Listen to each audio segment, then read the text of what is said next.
From the library of the New York Stock Exchange at the corner of Wall and Broad Streets in New York City, you're inside the Ice House, our podcast from Intercontinental Exchange on markets, leadership, and vision in global business. The dream drivers that have made the NYSE an indispensable institution of global growth for over 225 years. Each week, we feature stories of those who hatch plans, create jobs, and harness the engine of capitalism. Right here, right now at the NYSE and at ICE's exchanges and clearinghouses around the world. And now welcome inside the Ice House. Here's your host, Josh King of Intercontinental Exchange. For most of the last year, when I've been in New York City, my commute to the corner of Wall and Broad Streets, an area once bustling with business types, residents, tourists, and passersby, was a lonely one. The sidewalks were empty, much like the office buildings towering above me, making vivid the real impact of the COVID-19 pandemic on the city's once burgeoning real estate market. Now, after nearly a year and a half, Mayor Bill de Blasio said this week that New York is set to fully reopen by July 1st. It won't be soon enough to get my daughter back into her middle school class 5 days a week, but it sure feels like the city's professional class is beginning to gravitate back from its safe spaces and will soon trickle back into their offices, bringing the cornerstone of the Big Apple's economy back to life. And while the vagaries of office occupancy worry those who have to pay rent on an empty cubicle and the developers and building managers who want to make sure that those leases get renewed, the land on which the building sits doesn't move a fraction of an inch. It'll be there just as it was pre-pandemic and post-pandemic. Someone's got to pay for it. And if the ground is leased for 99 years, somebody's going to make a tidy return on the deal. Though the pandemic battered parts of the real estate market, our guest today continued to bet on ground leases, highlighting their predictable nature in the midst of a very unpredictable year. And despite this volatile period for the markets generally, the stock of Jay Sugarman's latest venture, Safehold, that's NYSE ticker symbol SAFE or SAFE, has seen its share price jump nearly 84% in a little over a year since March 2020, when the pandemic first began. Our conversation with Jay Sugarman, the chairman and CEO of iStar, on transforming the commercial real estate industry, the impact of the COVID-19 pandemic, and what's next for iStar and Safehold. That's all coming up right after this. We started with a vision to transform energy markets, using technology to boost transparency and level the playing field. That vision and customer focus continues to drive how we look at opportunities and challenges in our industry. Today, we connect participants around the world so they can trade, hedge, invest, and raise capital. We establish prices across asset classes and create opportunity to solve complex global problems. We provide pricing that markets rely on, transform the way business is done, help companies grow to fuel innovation, and provide data to advance economies and society while we invest in our communities. 20 years ago, we saw an opportunity to create a market driven by customer needs. Today, our markets create endless opportunity for participants around the world, and our team is focused more than ever before to ensure the markets continue to function properly. On behalf of my colleagues around the globe, thank you from Intercontinental Exchange. Our guest today, Jay Sugarman, is chairman and CEO of iStar. That's NYSE ticker symbol STAR, or STAR. In 2017, Jay launched Safehold with a ticker symbol SAFE, the first public company to focus exclusively on ground leases to offer real estate owners and developers a better way to unlock the value of the land beneath their buildings. Jay, welcome inside the Ice House. Josh, good to be here. So, Jay, the COVID-19 pandemic has certainly drawn attention to the broader real estate market and the transformations taking place. We're going to get to the ground lease aspect of that revolution and iStar's role in it a little later in our conversation. But to set the stage with some of your thought leadership about the real estate industry as a whole, as you take stock of those unoccupied cubicles and depopulated lobbies that we've been seeing over the past year, what are the major real estate trends that you've been watching as an industry insider? Well, we take a pretty long-term view of what has happened in the real estate world, not just over the last couple of years, but over the decades. And I think what you see is that it is an industry of renewal and adaptation. Things change, but you've got an industry of incredibly smart entrepreneurs who are always trying to think what's around the corner, what's next, how do we create a better experience? And so, I have no doubt, despite all the challenges, that this industry will come back bigger, better, stronger. It's starting to incorporate technology in a way that I think the pandemic certainly has accelerated. Ultimately, it's a customer business, whether you're in the hotel business or the office business or the multifamily business. How can you make people's living experience, guest experience, work environment better and more engaging? That is something that as you go around this country, people are always coming up with new and better ways to fulfill that promise to their customers. And, real estate's really no different. It is a customer business at the end of the day. And I have no doubts this is an industry that continues to figure out ways to move the ball forward, to make progress as society makes progress. So it'll be here today. It'll be here tomorrow. As you said, we're not going anywhere and the industry's not going anywhere. You've seen a lot of booms and busts in the real estate cycle since you started, I guess, with Starwood in the 1990s, just out of HBS. What comparisons are worth making to different periods? You say you've been here in tough times in the past and you'll be here in tough times in the future, but is there a corollary particularly to the last 18 months that we've been witnessing? Yeah, I guess, I got involved almost by accident in the real estate world back in 1990. I was working for a high net worth family right out of business school and didn't know a lot about commercial real estate, but really saw a disconnect that didn't make much sense. The Wall Street Journal said real estate's, never going to come back. Brand new buildings that cost $100 million to build are suddenly only worth $50 million. And, people were writing the epitaph for the entire commercial real estate world. My partner and I at the time were pretty good contrarians, ended up seeing this as a big opportunity. Gee, wouldn't it be a good time to start a real estate investment business when everybody else in the world thinks it's the worst business to be in?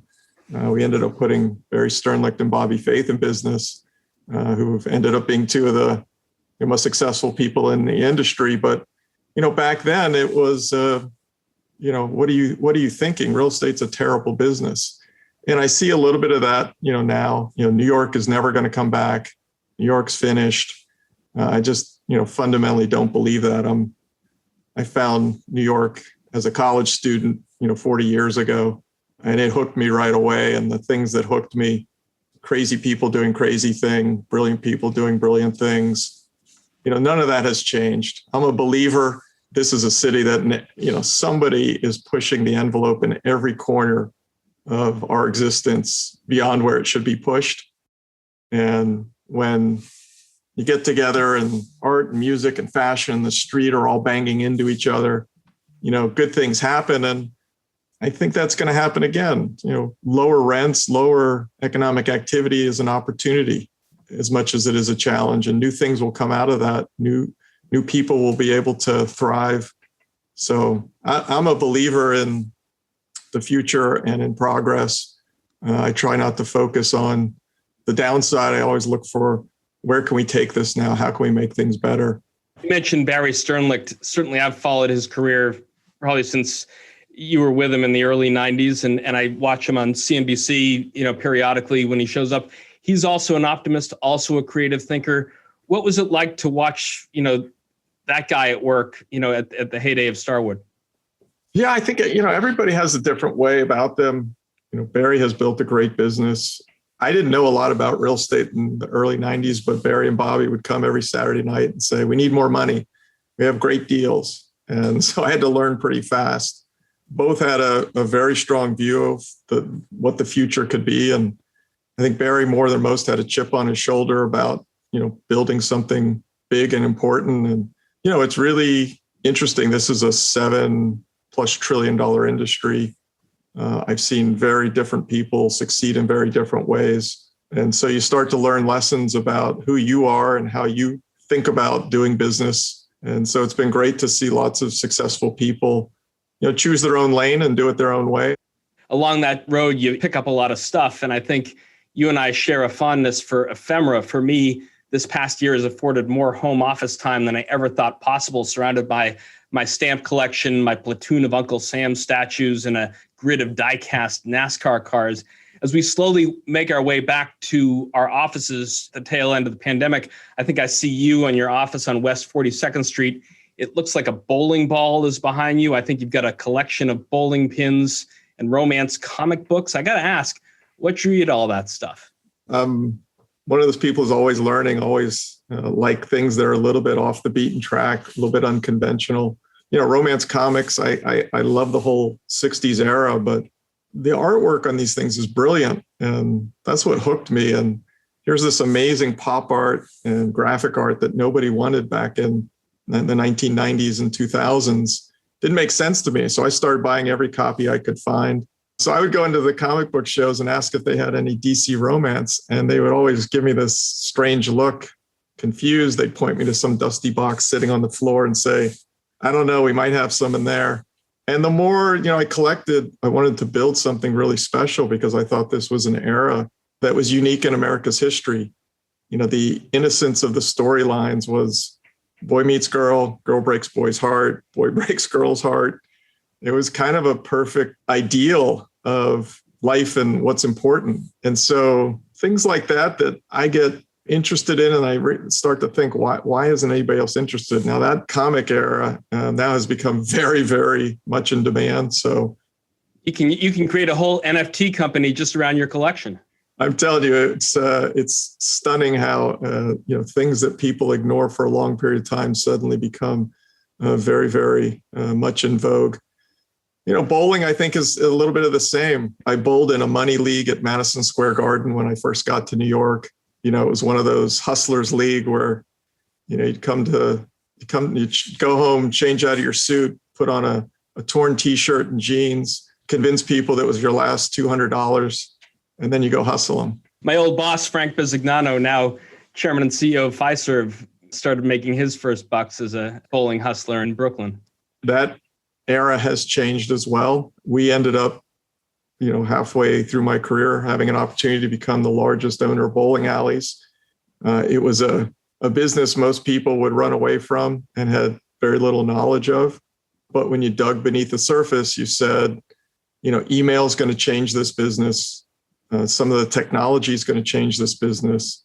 There's going to be a winner. There's going to be somebody who reaches scale and can do things that have never been done before. The technology side of it, just had never been exploitable. So we made a big investment back 15, 16 years ago and have watched that company continue to evolve. Now, by far the largest company in the industry.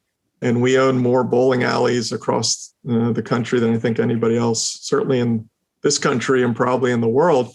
We had to understand all the pieces. We had to put it all together and not just accept sort of the knee-jerk conventional wisdom that, bowling's bad and who bowls and why is it interesting? And those kind of things always, when I see dots that I can connect that maybe haven't been connected before by looking out over, a very broad range of interests, that's when this business is fun. I considered myself fortunate, Jay, to grow up and live in the same house outside of Boston in the 70s and 80s until I left for college. I think Sammy White's and Fairway were our two go-to bowling alleys, one for Candlepin, one for 10-pin. But I think you went to 9 schools in 10 years. What did your parents do that kept you so much on the move? I think they probably passed that gene on to me, that interest in new things and challenging yourself and finding better ways to do things. My dad was the first one in his family to go to college. He went off to sea to get a scholarship to be able to afford college. So he got into the oil business, started off working on a tanker. And we moved around quite a bit when we were young. Didn't know that wasn't what everybody did. So each new school was a new challenge, a new opportunity. You kind of had to figure out, who am I in this world, in this environment? So, when I got to New York, it was kind of the first time I put down roots, and I'm glad I found it because it's been my home for the last 30, 40 years. I mean, before you got to New York, you went on to get your undergraduate degree from Princeton, the same school that my old boss, Mike McCurry, went to. McCurry took his diploma and went right to Washington, D.C. So what did the valedictorian of the class of 1984 and the recipient of the Paul Volcker Award do when your college years came to an end? Yeah, well, let me correct you. I thought it would have been cool to graduate first in my class at undergraduate and graduate school, but I didn't pull it off. I was nominated for valedictorian at Princeton. So not as good a story as I'd hoped, but Princeton does open doors, and I was able to get a good job in New York City. That was the time of area, Warhol and Basquiat. And, it was just a fantastic time to be a young kid in a new city. And I will tell you, the work environment back then was, really difficult, working, till all hours of the night. So I don't really remember or reminisce about that too much, but the opportunity to just see the world through that moment in time in New York was fascinating. And I still remember some of the crazy stuff that happened in the 2 years before I went to business school. And it definitely shaped, the rest of my life. Well, after those first 2 years, like so many folks did in the 1980s, the analyst programs and then applying to business schools, like my brother, you found yourself at HBS. You were a Baker Scholar, no less, named for George F. Baker, one of the early titans of Wall Street and a founding stockholder of what's now Citigroup, which is NYSE ticker symbol C. It was a time when these newly minted MBAs thought they could all follow in the footsteps of Bud Fox with Oliver Stone's Wall Street coming out in 1987. What did you sense was the opportunity when you left Cambridge as opposed to leaving Princeton? Business school for me was a chance to see how I thought in my mind worked versus a lot of other very smart and ambitious people. And I saw that I thought about the world in a slightly different way and had the ability to connect dots in a slightly different, more unconventional way. So I didn't want to go back to Wall Street, but I was fortunate to meet a guy named Richard Rainwater, who kind of had done some spectacular things for high net worth family he worked for. I teamed up with somebody from my class, and we went and tried to do the same thing for two high net worth families in New York who, for whatever reason, were willing to entrust to us that we could build an interesting investment concepts for them.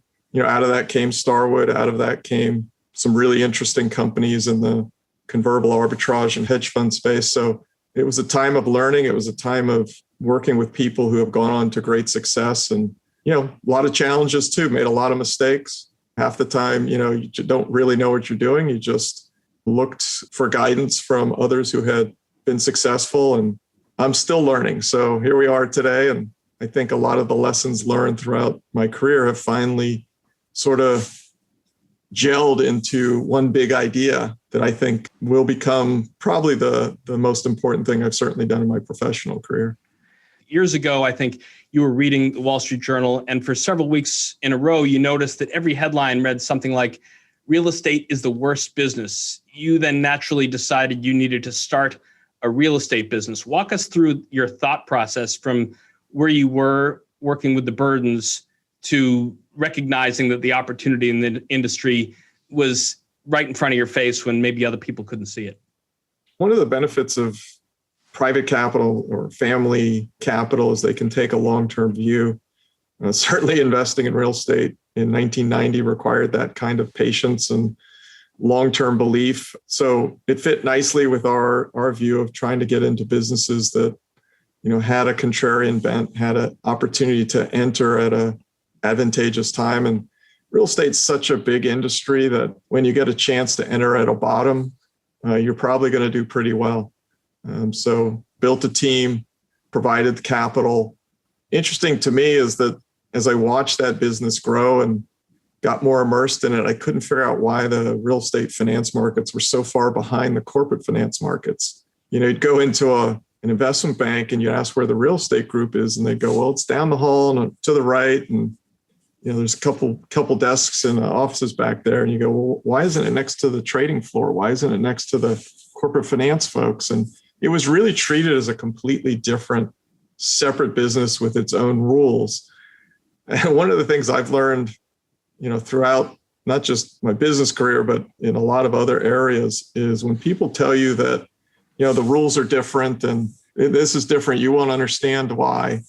Usually that's an opportunity. So we took a hard look at the real estate world, and I kind of started to push on the question of why doesn't its finance markets look a lot more like the corporate finance markets? Why aren't there different layers with different risk rewards offered to different investors to make this business more efficient?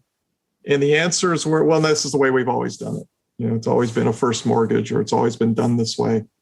And boy, you that's like, fresh meat in front of me when somebody says that's because that's the way we do it. That's usually an opportunity to go, okay, wait a second. I need to understand this better and see if there's a better way to do it. You wrote an article recently on the investment genius of Ben Franklin, Albert Einstein, and Warren Buffett. A share of Berkshire A was probably about 7,100 on June 1st, 1990, back at the time you were starting all this. Today, you can buy one of those shares for $418,000. Did Franklin, Einstein, and Buffett all seem like role models for you, even on those early days? I think one of the problems with being, young and thinking what you actually don't know that much. So looking back, I wish I had taken more time to really study all the examples of, people who had taken long views and really figured out how to, change the world. All three of them figured out that compounding is this incredible power that if you can harness, whether it's in science or in investing or for the good of society, it can be one of the most powerful forces of all. And we certainly now learn that lesson multiple times in the iStar history. So, Safehold is again another idea that I wish I'd had 30 years ago, but it takes all of your life lessons, all those dots, all those disparate things that you learn before you can actually be ready to do that. I'm still learning, still trying to find examples that I can bring into our business and have nothing to do with real estate. They're just, you pull things from other worlds. It just makes what you're doing even more interesting. I saw that iStar reported its first quarter yesterday, adjusted earnings per share of 22.7 million or 30 cents per common diluted share. Jay, as the stock opened today, I think you're north of $70 a share. A year ago, $52. If you're talking to millennials with a trust fund loaded into their Robinhood app, what's the pitch to get them to buy and hold Safe and Star rather than GME and AMC? I think the opportunity at both companies is pretty exceptional. If I had to boil it down, I would tell you Safehold is revolutionizing one of the largest businesses in our country. Safehold is a growth stock. It's a value stock. It is the first time really you as an investor have been able to invest in a public company form into one of the greatest wealth creating asset classes, over the past, 5-6 centuries. We think about the monarchies that have owned land in London and Hawaii, and the churches like Trinity Church or Columbia University or MIT that have owned land. They have built enormous fortunes, but you as a retail investor, even an institutional investor, have never been able to invest in this asset class. So we've democratized access to this very powerful asset class. But I'll be honest with you, Josh, we've made it better. We've made it liquid by putting it in a public company form on the New York Stock Exchange. We have no plug there. We've tried to build a machine that would make building owners higher returns with less risk. So we actually have a machine that's actually growing its portfolio every quarter. We're not fortunate enough to be sitting on tons of land and just deciding when people want to build on it, we'll start a ground lease company. We have to actually create a customer product. Our customers, building owners, we've taken everything we've learned in the finance business and the net lease business over the past 20 years. And we've really built the first customer-friendly, value-enhancing ground lease product and put it in a nationally scaled institutional quality platform on a major exchange and giving people a chance to invest in it. That is sort of breakthrough on a number of fronts. It's breakthrough for our customers, the building owners. It's breakthrough investors who've never had a chance to invest in it. And it's breakthrough because the thing they're investing in, while it was already pretty special, We just made more unique and enhanced it and made it more valuable. So it's an exciting time for us. We can talk for hours on this business because we've really created it from scratch and have been creating the logic, the nomenclature, the concepts behind it. And every day I come to work even more excited. So people can go and find your appearances on REIT Week or listen to the replay of your quarterly call from yesterday, Jay. But just to break down at the beginning, what is a ground lease for our listeners, and how has iStar gone about reinventing the ground lease sector? So ground lease, pretty simple idea. A property is a building and the land it sits on. And we've always said, markets want to be efficient. So when you think about a property, it's really two investments. It's the building investment, and that's typically, pretty actively managed. You got to lease it, manage it, market it, build it, finance it, sell it. You're designing and repositioning and working with your customers, which are your tenants or your guests or your renters. And then the land is a very passive asset. Basically, it just sits there. And it's much more like a bond, is a very different investment, different long-term hold profile. So think about that. You've got an asset that's higher return, very actively managed. Typically, people buy and sell it much more frequently. And then you have the land, which is a much lower return asset, lower beta, lower risk. And typically, it shouldn't trade very frequently. Two very different investments, different risk profiles, different return profiles. And yet, I would tell you this is the only place in the entire capital markets that if you want to buy one, you have to buy the other. Mm-hmm. Right? So when you buy a share of Apple, if you want to buy the stock, you don't have to buy the bonds too. And so we look at commercial real estate and we say you shouldn't have to buy the stock and the bond every time you want to make an investment. We want to give people the choice. If you want to buy the building because you think you have a great operator or changing market conditions, fantastic. You should be able to put your capital there, receive the highest returns with the lowest risk profile possible. And if you want to own long-term ownership interest in great cities around the country and let building owners, do their thing on top of your land, you should be able to invest in that separately.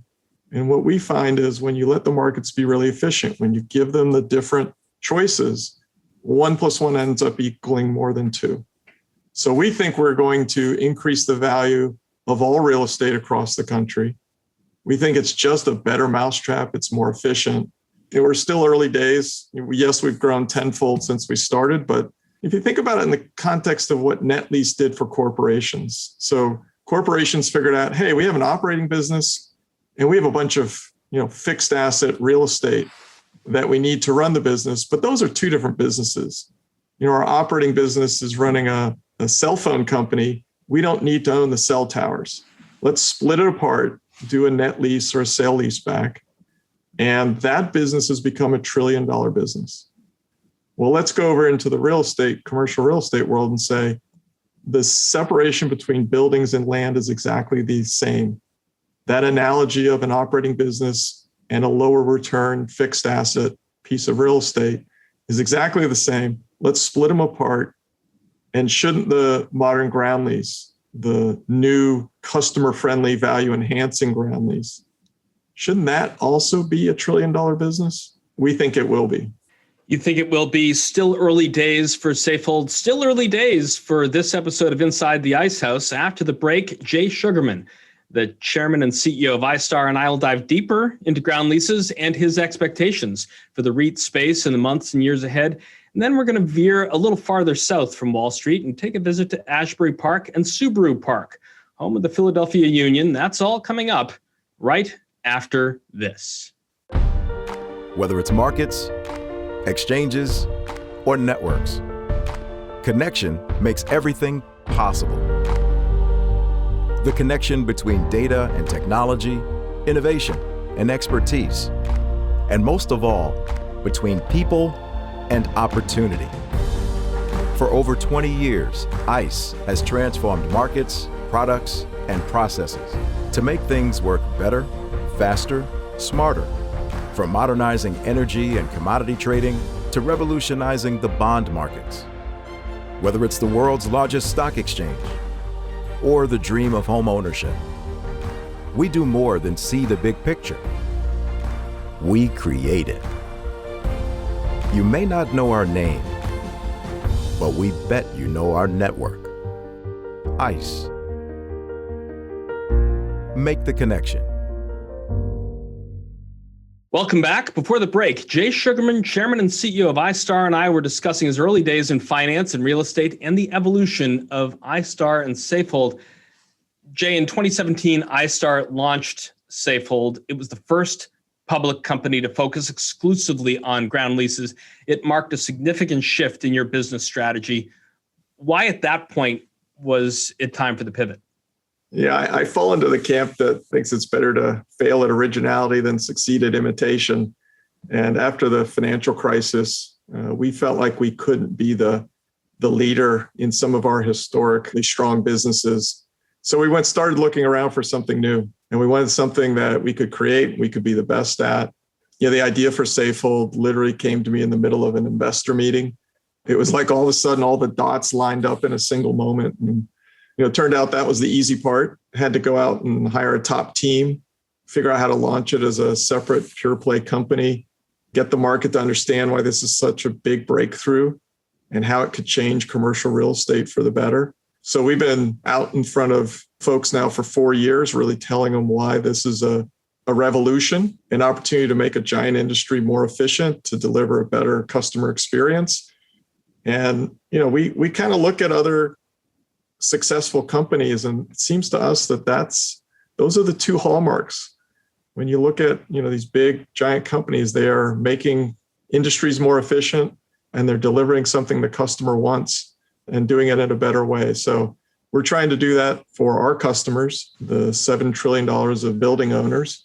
It was really an opportunity to start something and know that we could, first of all, be the first to do it, but then look at our history and say, wow, we're perfectly positioned to do this. We know what the finance markets need and want. We know what buyers of real estate need and want. We know the flaws in the old ground lease business that has held it back. We should be the ones to fix this. We should be the ones to make this change for the industry. It's been a little over 3.5, almost 4 years now, and we're still innovating. We're still finding bigger and bigger opportunities to make this really become a mainstream product for the industry. And I would say we're more excited today than we were 4 years ago. Why did ground leases originally have somewhat of a negative reputation? Yeah, it's funny. When we started the business, we went back and looked at almost every ground lease we could get our hands on, going back almost hundreds of years. There's some great books we found, one from 1928, one from 1887, talking about ground leases. And they always talked about really from the vantage point of the owner of the land. They never talked about the building owner and how they were the customer, and that it was important to make sure that they could do what was optimal for them, what the leasehold lender or the first mortgage lender on the building, what would be optimal for them. So we saw this opportunity to just change the entire industry from landowner focused to building owner focused. And it's this idea of efficiency that you've heard me talk about, that I saw in the real estate finance world, I saw it in the net lease world. Just by changing people's perceptions, by moving slightly some of the key variables, you can suddenly open a whole new industry up. And I think in ground lease, it was this idea that to fit in the modern real estate finance world, modern real estate investment world, you needed a ground lease that was predictable. You needed a ground lease that was straightforward. You needed a ground lease that was seamless with all the other provisions that any lender or any buyer of real estate is dealing with, whether that's insurance or casualty or condemnation, all the provisions. We wanted to get rid of all the ambiguity, all the uncertainty, because that's what the modern financial markets demand. We're learning things about what our customers want, how to make these modern ground leases really unlock value and become a seamless part of the industry that I don't think have ever really been thought about before.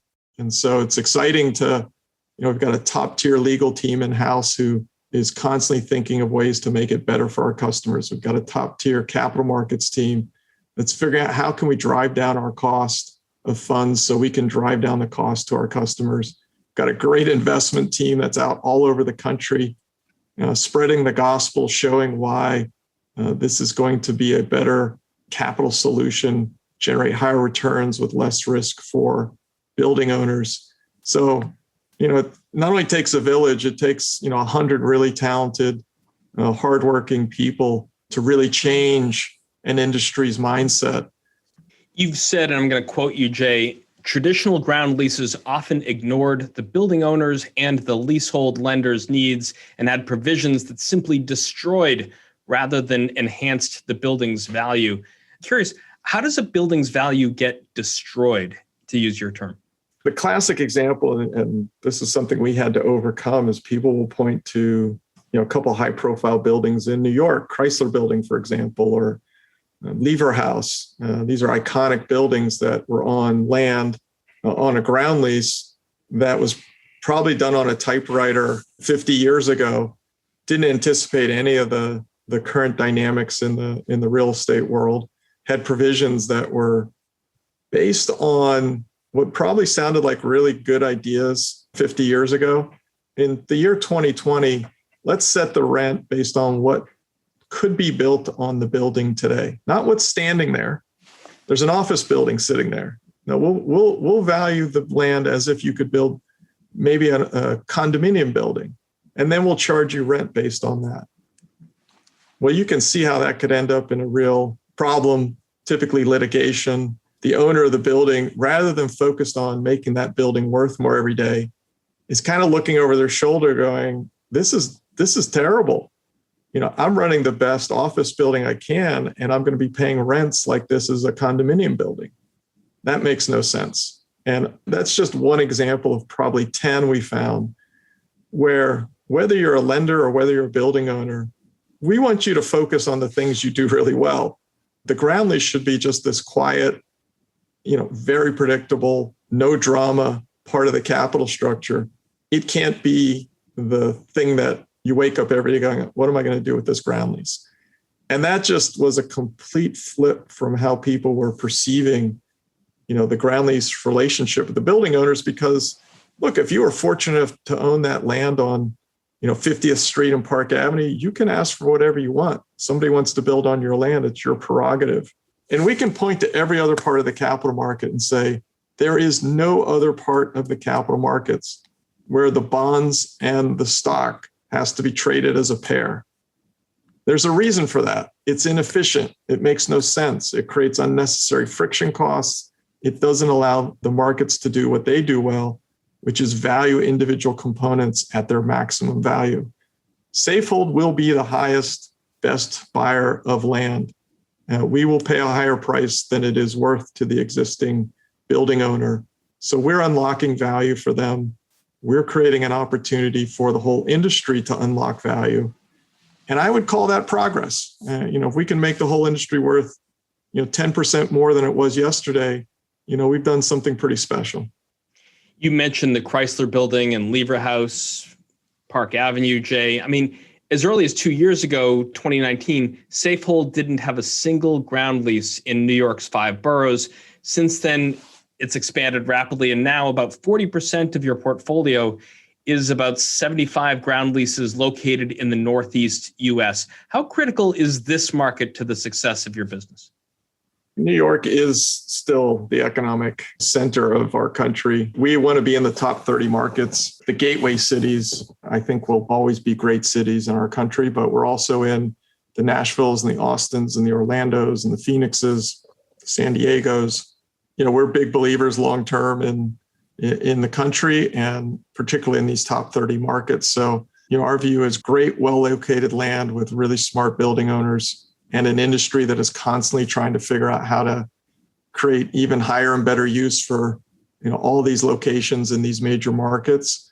That's a great business to be in. And so New York is the epicenter of that dynamic, always adapting, always reinventing itself, attracting the best and brightest to culture and art and music and business. So owning land in transit centers of New York City or midtown locations in New York City, history is a good guide for us. I think if you could have owned land in London 1,000 years ago, you'd be very happy today. We think owning land in New York today is is a very similar proposition.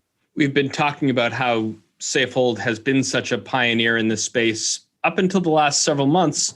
You're really the only player, as we've been talking about. But in 2020, investment manager Ares Management Corp and London-based Regis Group have joined forces to launch Haven Capital, a private ground lease investment vehicle. How do you feel about the competition?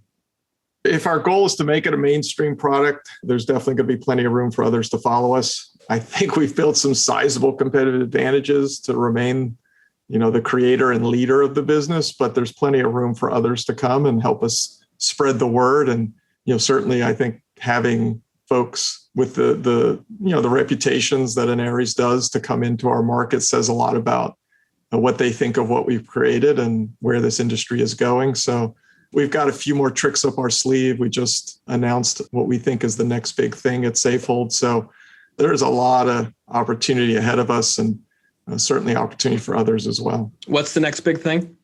This one's going to get a lot of attention because it sounds hard to grasp, but when you break it down, it's really a simple idea. A ground lease at its end of the term means that you get the building on top, or whatever's on top of your land comes back to us as the landowner. And people have, historically said, well, that's so far out in the future. I have no idea how to value it. I'm not going to really pay attention to it. But, here's this other opportunity to say, wait a second. You're telling me things that grow and have value in the future can't be valued today? I'm going to say that makes no sense. We do it everywhere else. We value things in the future that are growing all the time. You mentioned Berkshire Hathaway. He's probably the first one to tell you, if you tell me what things are going to do in the future, I can tell you what I think they're worth today. It's a discount rate. It's a growth rate. We think ownership interest in buildings at the end of a ground lease out in the future, it's not something the average investor has ever had to think about. But, we're growing a portfolio of ground leases that is increasing in size every day, which means those ownership interests, that asset is growing in size every day. And we think it's going to be pretty simple to show people the value just using the present value formula we all know and love. I mean, we're not doing anything that hasn't been done 1,000 times over. It's this thing where you have to connect the dots for people, because at first blush, it's easy to go, well, a building 100 years from now, come on, Jay, that can't be worth anything in present value terms. And you go, well, wait, it's not a single building. It's a company that adds building interest every day. So it has an internal growth rate and an external growth rate. And it's just a collection of very high quality institutional assets. So we kind of know what the discount rate is. And we know what its value is today. Gee, if I know what its value is today, and I know what its growth rate is, and I know what its discount rate is, I think I could tell you what its present value is. And that sort of simple logic, this is the recurring theme, I think, in a lot of my career. If you can break it down into easily understandable components, if you can show the simple logic, it's great to have the vision. It's great to have the creativity. But then you need to be able to break it down analytically so that everyone can understand it. They may disagree with your assumptions, but they'll see your vision. They'll have the tools to understand it. And I think we're getting to that point at Safehold. We're not there yet. We just began to talk to people about this second, source of value that I think most people have just been ignoring. And the reaction is great to watch. People are going, wait a second, that does make sense. That could be an extremely valuable asset. That is something that I want to own. So we'll see how we do. So far, so good. Beyond the opportunities and potential of ground leases, Jay, iStar also jumped in 2009 to acquire 35 acres, or about 70% of the buildable land in Asbury Park, New Jersey. And, when John Landau saw Bruce Springsteen play the Harvard Square Theater in 1974, he wrote for Boston's Real paper that I saw rock and roll future, and its name is Bruce Springsteen. And, Jay, we know what Dolly Parton has done with Dollywood in the Great Smoky Mountains. Could iStar be on the verge of creating Bosswood on the Jersey Shore with the Stone Pony roller coaster? I mean, tell us about your vision for Asbury Park and the waterfront and where the project stands now. I'll go back to the simple things we talked about, things that are obvious in retrospect, but somehow you kind of look at them and go, why isn't this happening? Asbury Park is an hour from New York City. It's got a great beach, a great boardwalk. It's surfable, it's walkable, public transportation to one of the great cities in the world, an hour away. It has this beautiful architecture surrounding it. It's got 3 lakes. It really has been one of the great cities on the East Coast in its past, and it just sort of fell off the map. And I think, Bruce and others have brought some attention to it, not always in a way that burnished its reputation. It kind of looked like a lost city for a while. But if you ask any real estate investor, if you could own 35 acres on the ocean, an hour from New York City, surrounded by beautiful architecture of Ocean Grove, affluence in Deal to the north, and it's just this blank slate, but you have a city that is cool and interesting and has a restaurant and a music culture at night and a beach culture in the day. I mean, you think about every startup and every entrepreneur you talk to, they want the lifestyle. They want the walkability. They want the, clash of cultures that sparks new ideas. And just this was a community that had kind of fallen a very bad way. It was financially, relying on the state, couldn't actually pay its own bills. We had to make a big bet at iStar. As I said, we look for new things that we can be really good at. We connect dots. Asbury Park seemed a place not only where we could do well, but we could do good. We could help a community that I thought could regain its position as one of the most important cities on the East Coast, a real magnet for entrepreneurs and startup businesses. It was an opportunity zone. I fell in love with it when, just walking around. There's one of the best pinball museums on the East Coast, right on the water. I mean, how crazy is that? It's right on the beach. And I went and got the best designer I knew, had worked for Ian Schrager for decades. And her eye is brilliant, a woman named Anda Andre. And I said, Anda, we're going to build this together. We're going to make people see what we see. And again, a lot of stops and starts, a lot of tough challenges, but that's a city that has come back extraordinarily successfully. We still have a lot of work to do. We need to lift the whole community up. We're just trying to reset people's perceptions. But we have seen, these 35 empty acres go from, abandoned, broken sidewalks, broken street lights, weed-strewn lots. And there's a vibrancy there now.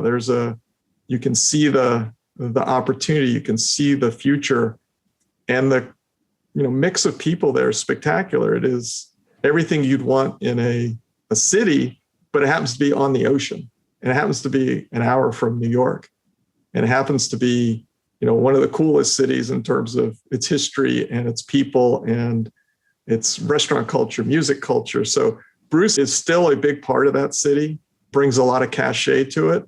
But I think there's a whole bunch of new parts to that city that I hope people will go and sample and realize what we think it is, which is this jewel box on the ocean that if I had a choice, I'd live there, I'd work there, I'd play there, and be very happy.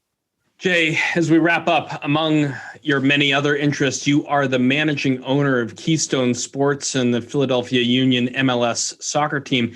We've all spent the last few weeks talking about the influence of U.S. owners on European soccer, but the Union took a page out of European soccer's playbook with the YSC Academy to help the Union become a budding powerhouse in MLS. What's the growth potential for the business side of American soccer, you think? I have to say the building the Philadelphia Union is definitely a key part of what keeps me going every day. I thought from a macro perspective that the internet was shrinking the world and the sport of the world is soccer or football, so that the U.S. opportunity in soccer was going to be enormous. And the opportunity to build a team from scratch in Philadelphia, one of the best sports markets in the country, that was just too good to pass up. So, from a business perspective, I love sports and I love building businesses. So what could be better than building a sports team from scratch, helping build a league at the same time? As you said, soccer is still up and coming in the US, but over the past 25 years, tremendous progress. You see the urban stadiums that are being built in every market now to house the local teams. So I think the opportunity ahead of us is enormous. I think technology continues to connect the world on a closer and closer real-time basis. And I wouldn't be surprised, when the World Cup comes around in 26, that people are talking about Major League Soccer as one of the top leagues in the world. We certainly have the opportunity to create some of the top players. You've seen that our academy was unconventional and innovative at its time, but more and more teams understand that the American soccer player has always been talented enough and good enough. They just never really had an environment that trained them quickly enough to really compete on an international stage. That's starting to change. And you're starting to see a lot of young kids come out of the US being successful in Europe.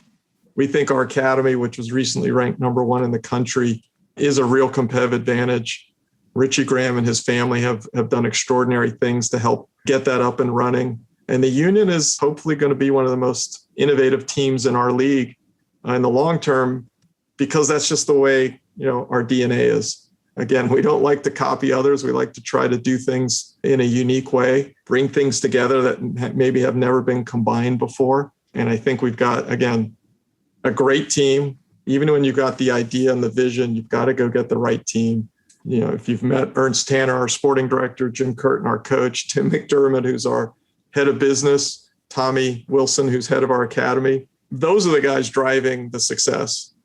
I can lay out what I think is important to compete against a lot of brilliant owners and, frankly, far more wealthy owners than I am. But like every business, if you get the right people and you give them the right vision, good things happen. And so, we've had a little bit of success. It took 5 years to make every mistake you could possibly make as an owner. And then I finally figured out this is like every other business.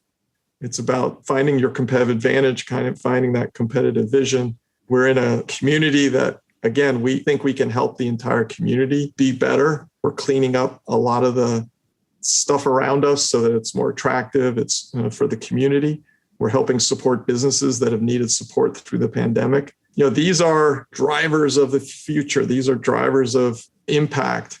And so I couldn't be, happier to be involved. But I will tell you, it's financially owning a sports team is something I always wanted to do. I didn't think I'd ever be able to afford a New York sports team. So I'm really happy I got in when I did. And now I'm watching the league just explode. So we'll continue to work on being better and better. But so far, the Union is on a really good trajectory. Last summer, the Union announced that one of the NBA greats, Kevin Durant, had joined the club's ownership group as an investor and a community partner. What's it like to work with athletes like KD, and does cross-sports cooperation help grow the game, you think? Almost bizarrely, the Nets now have 4 MLS owners. Steve Nash, the coach, is an owner at Vancouver, and Joe Tsai, the owner of the Nets, is an owner of LAFC, and James Harden's owner of Houston, and Kevin's now joined us in Philadelphia. So I can't imagine what the conversations are in that group. But the NBA and soccer are the 2 sports that really transcend geography. They really go around the world. I'm happy to see that nexus start to form. For me, Kevin is a fantastic addition to the ownership group. He and his partner, Rich Kleiman, bring a totally different perspective. Kevin is an extraordinary athlete, and I think I've already realized that there's a bond between athletes that I'll never have with him, but it's great to be able to sit with somebody who's doing what he's doing and seeing how he's been so successful. And he will tell you it's all about the work. You got to put in the work. And I think that's a good message for, all of our employees. Yeah. You got to do the work. I was telling my son and daughter last night, it's all about the work. I mean, there's probably not a better piece of philosophy that you can impart either to those that are working with you, for you, or even under your roof at your household. Jay, as we wrap up and reflect on this long journey that we've taken over the horizon, what do you think your legacy will be? It's too early to talk about legacies, Josh. My real legacy is my 2 sons who give me joy every day. But look, you've heard a lot of the things we're working on have the potential to have a big impact. We're still working on Asbury Park. We're still working on the Union. We're still working on Safehold. I'm part of a behavioral economics group at Princeton that's trying to bring some of the tools of, behavioral sciences to fix some of the big problems in society. We're going to run a competition that'll try to use the best and brightest ideas to solve one problem a year. All those things, fascinate me because I see how much more we can achieve in the future. And when we get to the end of that, then we can talk about legacies. But right now it's still putting our heads down and trying to find ways to move all these balls forward as fast as we can. And if we do that well, then, I'm going to be very happy at the, end to look back and say, gee, we actually had a really positive impact. Well, moving all the balls forward as fast as you can, that's certainly what you're doing at iStar and Safehold. Jay, thanks so much for joining us inside the Ice House. Josh, it's been a pleasure. And that's our conversation for this week. Our guest was Jay Sugarman, Chairman and CEO of iStar.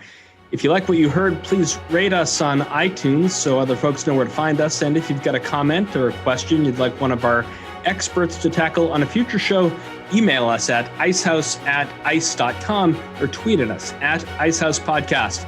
Our show is produced by Kearney Ferguson with production assistance from Ken Abel, Stephen Romanchik, and Ian Wolfe. I'm Josh King, your host, signing off from the Library of the New York Stock Exchange. Thanks for listening. We'll talk to you next week. Information contained in this podcast was obtained in part from publicly available sources and not independently verified. Neither ICE nor its affiliates make any representations or warranties, express or implied, as to the accuracy or completeness of the information and do not sponsor, approve, or endorse any of the content herein, all of which is presented solely for informational and educational purposes. Nothing herein constitutes an offer to sell, a solicitation of an offer to buy any security, or a recommendation of any security or trading practice. Some portions of the preceding conversation may have been edited for the purpose of length or clarity.